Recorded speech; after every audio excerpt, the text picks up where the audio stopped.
ಗಡಿಯಾರದ ಮುಳ್ಳುಗಳು ರಾತ್ರಿ ಸರಿಯಾಗಿ 12 ಗಂಟೆ ಹೊಡೆಯುವುದನ್ನು ಸೂಚಿಸಿದ ಕ್ಷಣದಲ್ಲಿ ಆ ಐಷಾರಾಮಿ ಮಲಗುವ ಕೋಣೆಯಲ್ಲಿ ಆವರಿಸಿದ್ದ ಭಾರವಾದ ನಿಶ್ಶಬ್ದತೆ ಇನ್ನಷ್ಟು ಗಾಢವಾಯಿತು. ಅನನ್ಯ ನಿಧಾನವಾಗಿ ತನ್ನ ಕೈಯಿಂದ ಆ ದುಬಾರಿ ಕಂಗಣವನ್ನು ತೆಗೆದಳು. ಅದೇ ಕಂಗಣ, ಅವಳ ಮದುವೆಯ ದಿನ ಅವಳಿಗೆ ತೊಡಿಸಲ್ಪಟ್ಟದ್ದು. ಅವಳು ಅದನ್ನು ಡ್ರೆಸ್ಸಿಂಗ್ ಟೇಬಲ್ ಮೇಲಿದ್ದ ಡಿವೋರ್ಸ್ ಪೇಪರ್ಗಳ ಮಧ್ಯದಲ್ಲಿ ಇಟ್ಟುಬಿಟ್ಟಳು. ಇದು 3 ವರ್ಷಗಳ ಲಿಖಿತ ಒಪ್ಪಂದ. ಹೌದು, ನೀವು ಕೇಳಿದ್ದು ಸರಿ. ಒಂದು ಮದುವೆ, ಆದರೆ ಕೇವಲ ಒಪ್ಪಂದ. ಅನನ್ಯ ಆ ಒಪ್ಪಂದವನ್ನು ತನ್ನ ಸಂಪೂರ್ಣ ಪ್ರಾಮಾಣಿಕತೆ, ಸಹನೆ ಮತ್ತು ನಿಷ್ಠೆಯಿಂದ ಪಾಲಿಸಿದ್ದಳು. ಆದರೆ ಇಂದು ಆ ಒಪ್ಪಂದ ಅಧಿಕೃತವಾಗಿ ಮುಗಿದಿತ್ತು. ಅವಳಿಗೆ ಈ ಸಂಬಂಧ ಮುಗಿಯುತ್ತಿದೆ ಎಂಬುದಕ್ಕೆ ಸ್ವಲ್ಪ ಮಟ್ಟಿಗೂ ದುಃಖ ಇರಲಿಲ್ಲ. ಅವಳು ತನ್ನ ಮುಂದೆ ಇಟ್ಟಿದ್ದ ಚಿಕ್ಕ ಸೂಟ್ಕೇಸ್ ಕಡೆ ನೋಡಿದ್ಲು. ಅದರೊಳಗೆ ಕೇವಲ ಅವಳ ಸರಳ ಬಟ್ಟೆಗಳು ಮತ್ತು ಕೆಲವು ಅತ್ಯಂತ ವೈಯಕ್ತಿಕ ವಸ್ತುಗಳು ಮಾತ್ರ. ಸಿಂಘಾನಿಯ ಕುಟುಂಬ ಕೊಟ್ಟ ಯಾವುದೇ ದುಬಾರಿ ಆಭರಣ, ಡಿಸೈನರ್ ಬಟ್ಟೆಗಳು, ಉಡುಗೆಗಳು ಅವಳು ಒಂದನ್ನು ಮುಟ್ಟಲಿಲ್ಲ. ಅವಳು ಈ ಮನೆಗೆ ಖಾಲಿ ಕೈಯಲ್ಲಿ ಬಂದಿದ್ದಳು. ಇದೀಗ ಅದೇ ರೀತಿ ಖಾಲಿ ಕೈಯಲ್ಲಿ ಹೊರಟು ಹೋಗುತ್ತಿದ್ದಾಳೆ. ಆದರೆ ಒಂದು ವ್ಯತ್ಯಾಸ ಇತ್ತು. ಅವಳು ಈಗ ತನ್ನ ಕಳೆದು ಹೋದ ಆತ್ಮಗೌರವವನ್ನು ಮತ್ತೆ ಪಡೆದುಕೊಂಡಿದ್ದಳು. ಅವಳ ಕಣ್ಣಿನಲ್ಲಿ ಕಣ್ಣೀರು ಇರಲಿಲ್ಲ. ಬದಲಾಗಿ ಒಂದು ವಿಚಿತ್ರ ಶಾಂತಿ ಇತ್ತು. ಹೌದು, ಯುದ್ಧದಿಂದ ಸತ್ತಂತೆ ಸತ್ತ ಯೋಧನು ದೀರ್ಘ ಹಾಗೂ ಕಠಿಣ ಹೋರಾಟದ ನಂತರ ತನ್ನ ಕತ್ತಿಯನ್ನು ನೆಲಕ್ಕಿಟ್ಟು ಆಳವಾದ ಮುಕ್ತಿಯ ಉಸಿರು ಬಿಡುವ ಹಾಗೆ. ಅನನ್ಯ ಕೊನೆಯ ಸಲ ಆ ಕೋಣೆಯನ್ನು ನೋಡಿದ್ಲು. ತನ್ನ ಯೌವನದ ಅತ್ಯಮೂಲ್ಯ 3 ವರ್ಷಗಳನ್ನು ಒಬ್ಬ ಪತ್ನಿಯಾಗಿ ಕಳೆದಿದ್ದ ಆ ಜಾಗವನ್ನು. ಆದರೆ ಅವಳ ಅಸ್ತಿತ್ವ ಒಂದು ನೆರಳಿಗಿಂತ ಹೆಚ್ಚು ಏನೂ ಆಗಿರಲಿಲ್ಲ. ಪ್ರಶಾಂತ್ ಸಿಂಘಾನಿಯ ಜೀವನದಲ್ಲಿ ಅವಳು ಕೇವಲ ಒಂದು ಅಲಂಕಾರಿಕ ವಸ್ತು ಆಗಿದ್ಲು. ಮನೆಯನ್ನು ನೋಡಿಕೊಳ್ಳುವ ಒಬ್ಬ ಮಹಿಳೆ. ಅವನು ತನ್ನ ಪ್ರಪಂಚವನ್ನು ಗೆಲ್ಲಲು ಸೌಕರ್ಯವಾಗಿರುವಂತೆ. ಆದರೆ ಪ್ರಶಾಂತ್ ಎಂದಿಗೂ ಅರಿಯಲಿಲ್ಲ ಅವನು ಯಾವಾಗಲೂ ಕೀಳಾಗಿ ನೋಡಿದ ಆ ಹೆಂಗಸು ನಿಜವಾಗಿ ಯಾರು ಎಂದು. ಅನನ್ಯ ತನ್ನ ತುಟಿಗಳ ಮೇಲೆ ಒಂದು ಮಂದಹಾಸ ಮೂಡಿಸಿಕೊಂಡಳು. ಬಾಗಿಲನ್ನು ನಿಧಾನವಾಗಿ ತೆರೆದಳು. ಮತ್ತೆ ಹಿಂದಕ್ಕೆ ನೋಡದೆ ಆ ಕೊಠಡಿಯಿಂದ ಹೊರಟು ಹೋದ್ಲು. ಅವಳನ್ನು ಎಂದಿಗೂ ತನ್ನದೇ ಎಂದು ಒಪ್ಪಿಕೊಂಡಿರದ ಆ ಮನೆ ಇನ್ನು ಅವಳಿಗೆ ಕೇವಲ ಒಂದು ಅಧ್ಯಾಯ. ದಾರಿಯಲ್ಲಿ ಕತ್ತಲೆ ಆವರಿಸಿತ್ತು. ಆದರೆ ಅನನ್ಯಗೆ ಬೆಳಕಿನ ಅವಶ್ಯಕತೆ ಇರಲಿಲ್ಲ. ಈ ಮನೆಯ ಪ್ರತಿಯೊಂದು ಮೂಲೆಯನ್ನು, ಪ್ರತಿಯೊಂದು ಹೆಜ್ಜೆಯ ಶಬ್ದವನ್ನು ಅವಳು ಚೆನ್ನಾಗಿ ತಿಳಿದಿದ್ಲು. ಸೇವಕರು ತಮ್ಮ ವಸತಿ ಗೃಹದಲ್ಲಿ ನಿದ್ರಿಸುತ್ತಿದ್ದರು. ಮನೆ ಸಂಪೂರ್ಣವಾಗಿ ವಿಚಿತ್ರ ಮೌನದಲ್ಲಿ ಮುಳುಗಿತ್ತು. ಮುಖ್ಯ ಬಾಗಿಲಿನ ಬಳಿ ತಲುಪಿದ ಅವಳು ತನ್ನ ಕೀಲಿಗಳ ಗುಚ್ಛವನ್ನು ಅಲಂಕಾರಿಕ ಪಾತ್ರೆಯೊಳಗೆ ಹಾಕಿದಳು. ಲೋಹದ ಸಣ್ಣ ಝಣಕಾರ ಶಬ್ದ. ಈ ಮನೆಯಲ್ಲಿ ಅವಳ ಅಸ್ತಿತ್ವದ ಕೊನೆಯ ಗುರುತು. ಹೊರಗಿನ ಚಳಿಗಾಳಿ ಅವಳ ಮುಖವನ್ನು ತಾಗಿತು. ಅವಳಿಗೆ ನೆನಪಿಸಿತು, ಅವಳು ಈಗ ಸ್ವತಂತ್ರಳು. ಗೇಟು ದಾಟುತ್ತಿದ್ದಂತೆ ಮುಂಬೈ ನಗರದ ರಾತ್ರಿ ಅವಳನ್ನು ಸ್ವಾಗತಿಸಿತು. ಅವಳು ಮೊದಲೇ ಟ್ಯಾಕ್ಸಿಯ ವ್ಯವಸ್ಥೆ ಮಾಡಿಕೊಂಡಿದ್ದಳು. ಸ್ವಲ್ಪ ದೂರದಲ್ಲಿ ಅದು ಅವಳನ್ನು ಕಾಯುತ್ತಿತ್ತು. ಡ್ರೈವರ್ ಗೌರವದಿಂದ ಅವಳ ಸಾಮಾನುಗಳನ್ನು ಡಿಕ್ಕಿಯಲ್ಲಿ ಇಟ್ಟನು. ಅನನ್ಯ ಕಾರಿನ ಹಿಂಬದಿ ಆಸನದಲ್ಲಿ ಕುಳಿತು ಕಿಟಕಿಯಿಂದ ಆ ಭವ್ಯ ಮ್ಯಾನ್ಷನ್ ಕಡೆ ನೋಡಿದ್ಲು. ನಗರದ ಅತ್ಯಂತ ಪ್ರತಿಷ್ಠಿತ ಕಟ್ಟಡವೆಂದು ಕರೆಸಿಕೊಳ್ಳುವ ಆ ಮನೆಯನ್ನು.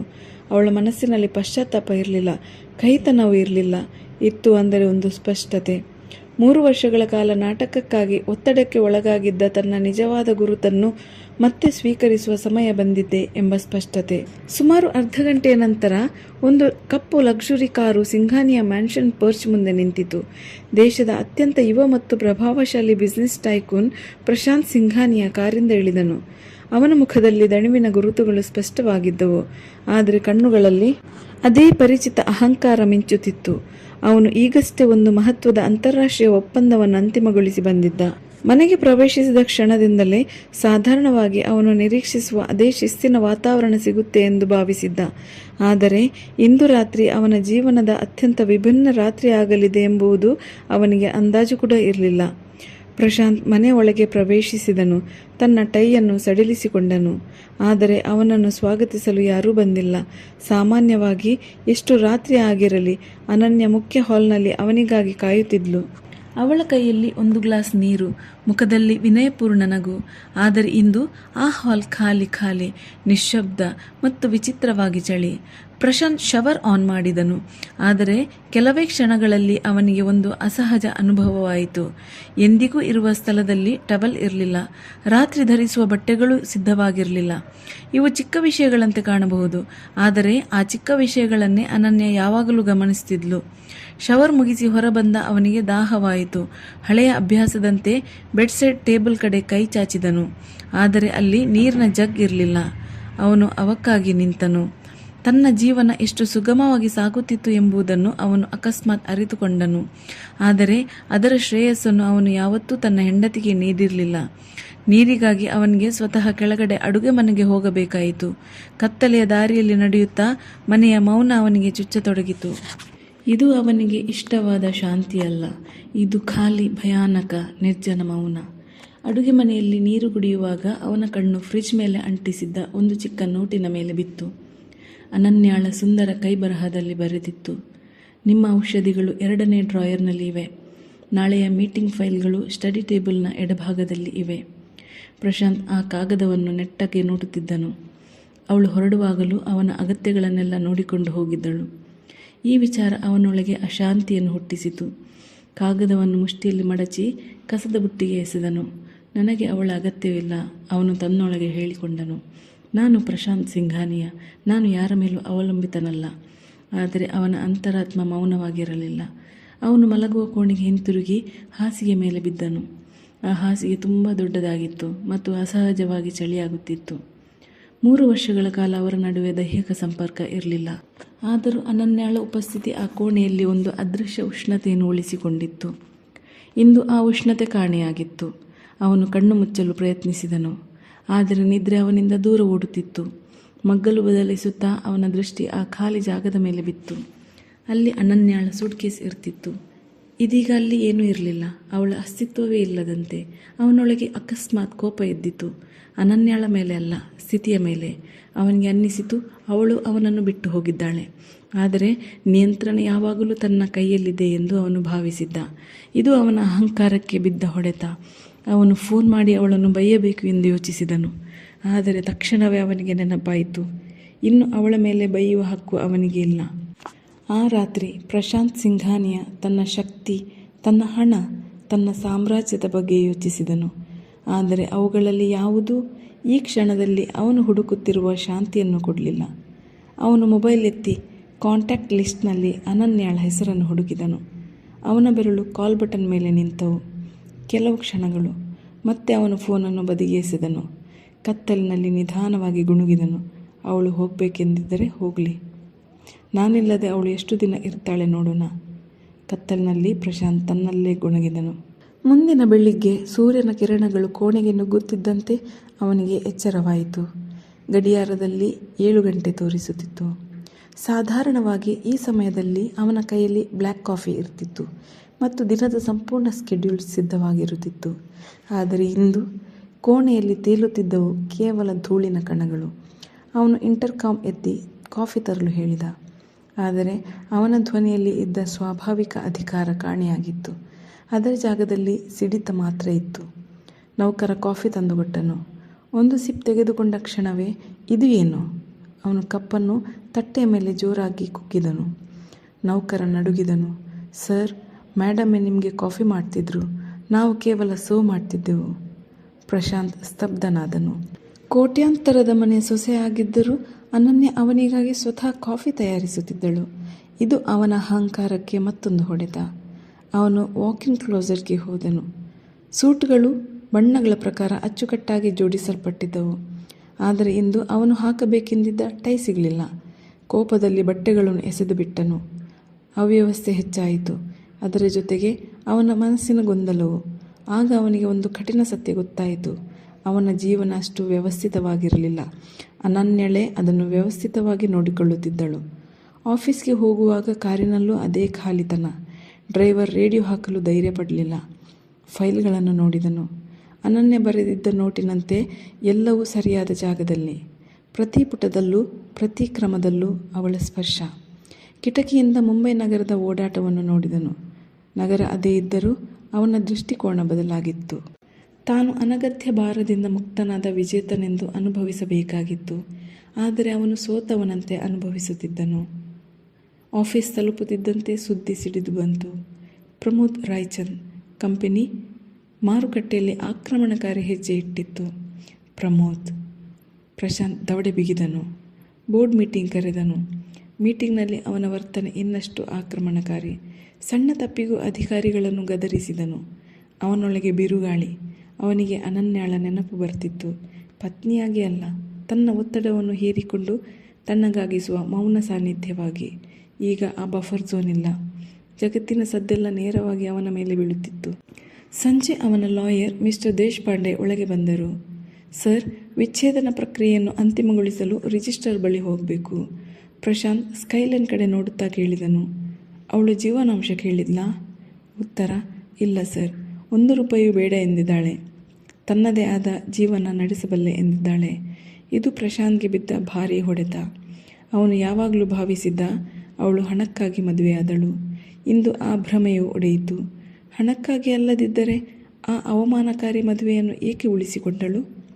ಮೊದಲ ಬಾರಿಗೆ ಅವನ ಮನಸ್ಸಿನಲ್ಲಿ ಅನನ್ಯಳಿಗಾಗಿ ಚಿಂತೆಯ ಅಲೆ ಏರಿತು. ಆದರೆ ಅವನು ಅದನ್ನು ಒತ್ತಿ ಹಾಕಿದನು. ಪೇಪರ್ ವರ್ಕ್ ಸಿದ್ಧಪಡಿಸಿ. ಆದರೆ ಧ್ವನಿಯಲ್ಲಿ ಹಳೆಯ ದೃಢತೆ ಇರಲಿಲ್ಲ. ರಾತ್ರಿ ಅದೇ ಖಾಲಿ ಮನೆ. ಈ ಬಾರಿ ಯಾರೂ ಅವನಿಗಾಗಿ ಕಾಯುತ್ತಿಲ್ಲ ಎಂದು ತಿಳಿದಿದ್ದ. ಆದರೆ ಅದೇ ತಿಳಿವು ಅವನನ್ನು ಕಾಡುತ್ತಿತ್ತು. Whisky bottle ತೆರೆದನು. ಸೋಫಾದ ಮೇಲೆ ಕುಳಿತುಕೊಂಡನು.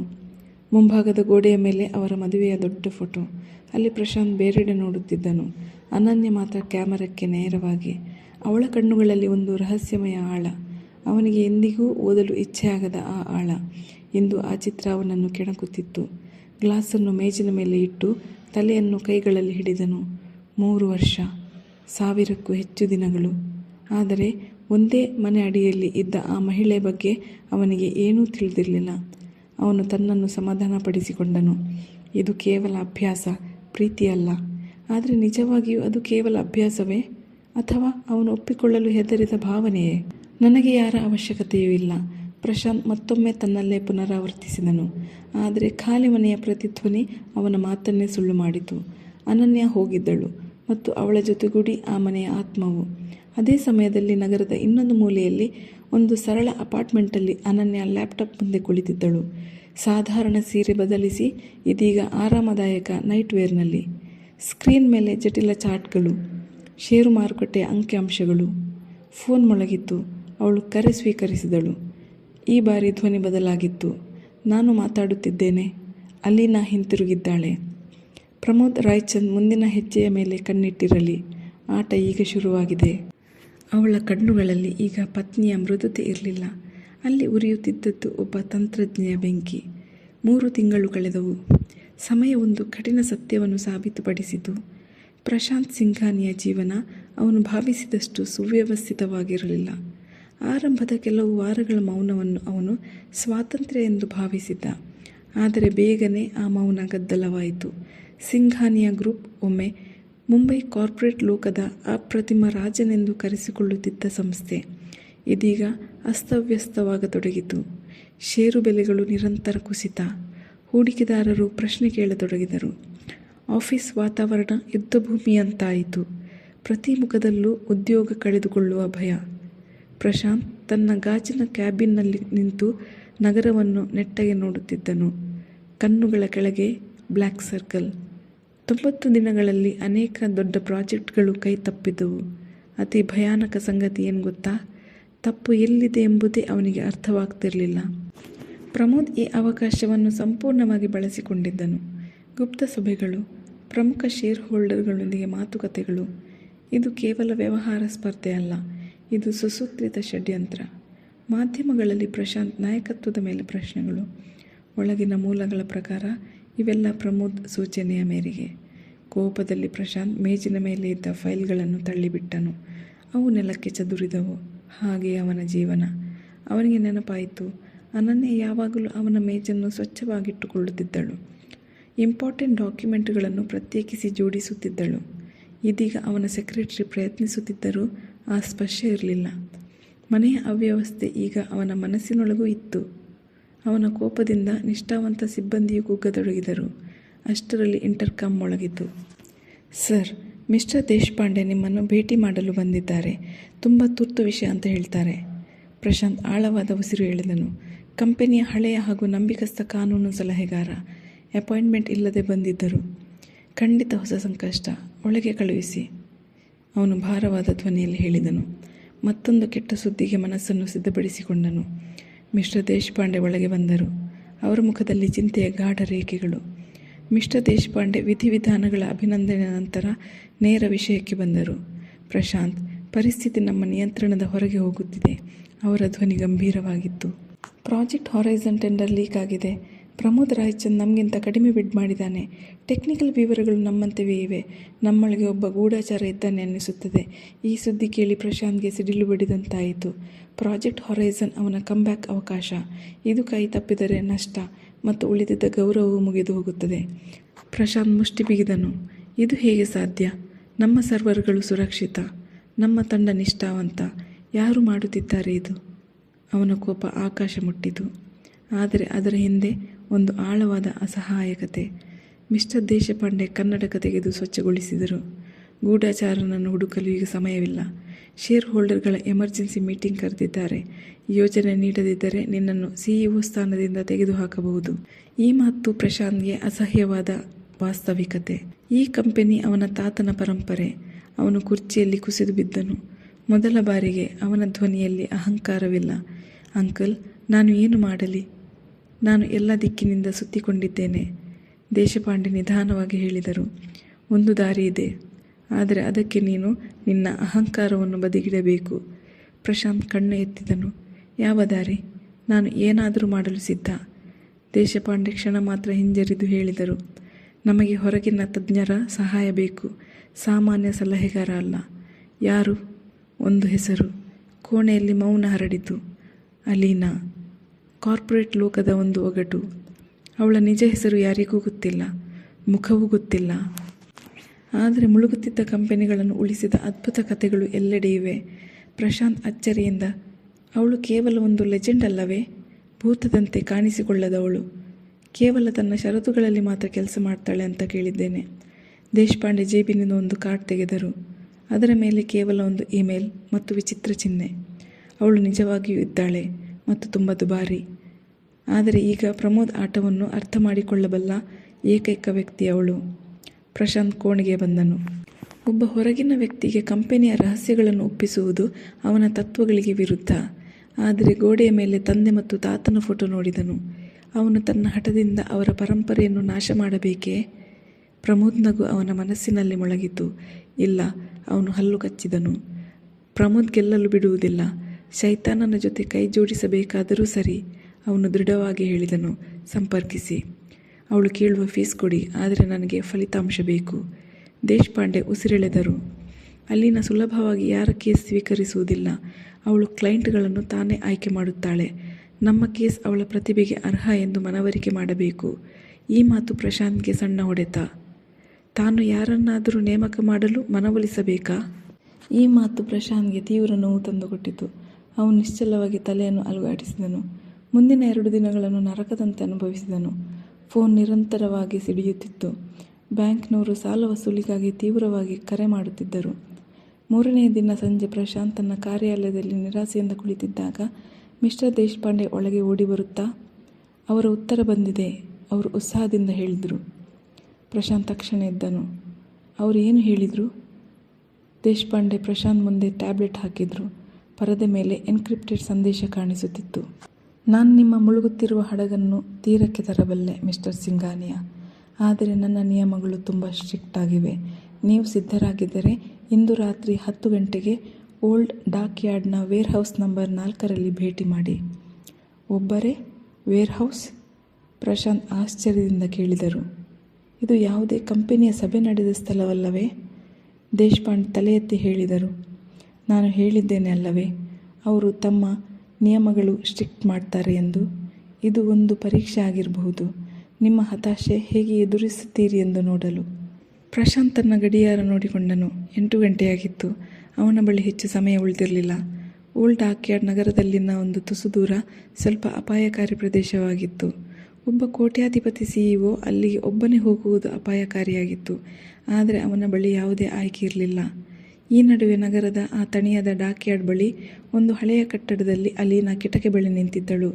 ಅವಳು ಕಪ್ಪು ಉದ್ದನೆಯ ಕೋಟ್ ಧರಿಸಿದ್ದಳು ಮತ್ತು ಮುಖವು ಅಂಧಕಾರದಲ್ಲಿ ಮುಚ್ಚಿ ಹೋಗಿತ್ತು.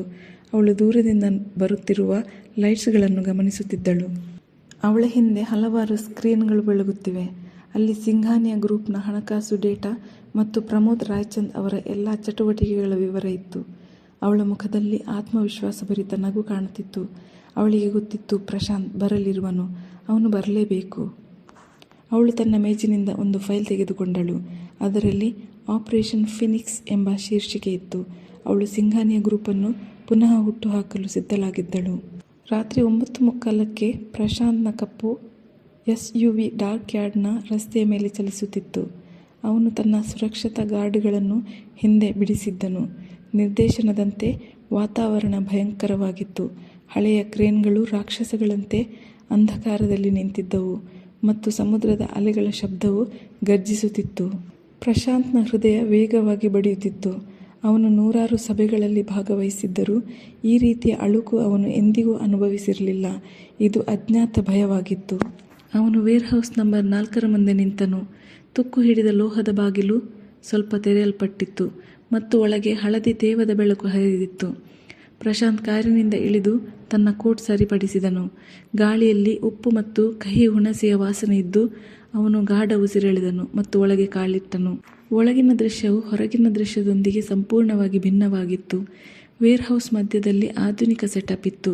ಕಂಚಿನ ಮೇಜು, 2 ಕುರ್ಚಿಗಳು ಮತ್ತು ಒಂದು ಪ್ರಾಜೆಕ್ಟರ್. ಮೇಜಿನ ಕಡೆ ಇನ್ನೊಂದು ಕುರ್ಚಿಯಲ್ಲಿ ಒಂದು ವ್ಯಕ್ತಿಯ ಆರಾಮದಾಯಕವಾದ ಶೇಪ್ ಕುಳಿತುಕೊಂಡಿತ್ತು. ಆದರೆ ಅವಳ ಮುಖ ಲ್ಯಾಪ್ಟಾಪ್ ಪರದೆ ಹಿಂದೆ ಮುಚ್ಚಿ ಹೋಗಿತ್ತು. ಪ್ರಶಾಂತ್ ನಿಧಾನವಾಗಿ ಹೆಜ್ಜೆ ಇಟ್ಟನು. ಅವನ ಪಾದಗಳ ನಾದ ಸಿಮೆಂಟ್ ನೆಲದಲ್ಲಿ ಪ್ರತಿಧ್ವನಿಸುತ್ತಿತ್ತು. ಮಿಸ್ಟರ್ ಸಿಂಘಾನಿಯಾ, ಯಂತ್ರದಂತೆ ಬದಲಾಯಿಸಿರುವ ಧ್ವನಿಯಲ್ಲಿ ಹೇಳಿದರು. ಸಮಯಕ್ಕೆ ಬಂದದ್ದಕ್ಕಾಗಿ ಧನ್ಯವಾದಗಳು. ನಿಮ್ಮ ಅಹಂಕಾರವು ನಿಮ್ಮನ್ನು ಇಲ್ಲಿ ಬರಲು ತಡೆಯಲಿದೆ ಎಂದು ಅಂದುಕೊಂಡಿದ್ದೆ. ಪ್ರಶಾಂತ್ ನಿಂತನು. ಆದರೆ ಧ್ವನಿಯಲ್ಲಿ ಇರುವ ಅಧಿಕಾರ ಭಾವವು ಅವನನ್ನು ಆಶ್ಚರ್ಯಕ್ಕೆ ತಳ್ಳಿತು. ನಾನು ಇಲ್ಲಿ ವ್ಯವಹಾರ ಮಾಡಲು ಬಂದಿದ್ದೇನೆ, ನಿಮ್ಮ ಫಜಲ್ಗಳನ್ನು ಬಿಡಿಸಲು ಅಲ್ಲ ಎಂದ ಪ್ರಶಾಂತ್ ತನ್ನ ಕಠಿಣ ಧ್ವನಿಯಲ್ಲಿ, ತನ್ನ ಆತಂಕವನ್ನು ಮುಚ್ಚುತ್ತಾ. ನೀವು ಅಲೀನಾ ಎಂದು ಕೇಳಿದನು. ಆಗ ಕುರ್ಚಿ ನಿಧಾನವಾಗಿ ತಿರುಗಿತು. ಸ್ನೇಹಿತರೆ, ಕಥೆಯ ಮುಂದಿನ ಭಾಗವನ್ನು ಮುಂದಿನ ಸಂಚಿಕೆಯಲ್ಲಿ ಮುಂದುವರಿಸಲಿದ್ದೇನೆ. ಈ ಕಥೆ ನಿಮಗೆ ಇಷ್ಟವಾಗಿದ್ದರೆ ದಯವಿಟ್ಟು ಲೈಕ್ ಮಾಡಿ. ಮತ್ತೆ ಭೇಟಿಯಾಗೋಣ ಮುಂದಿನ ಸಂಚಿಕೆಯೊಂದಿಗೆ. ಧನ್ಯವಾದಗಳು.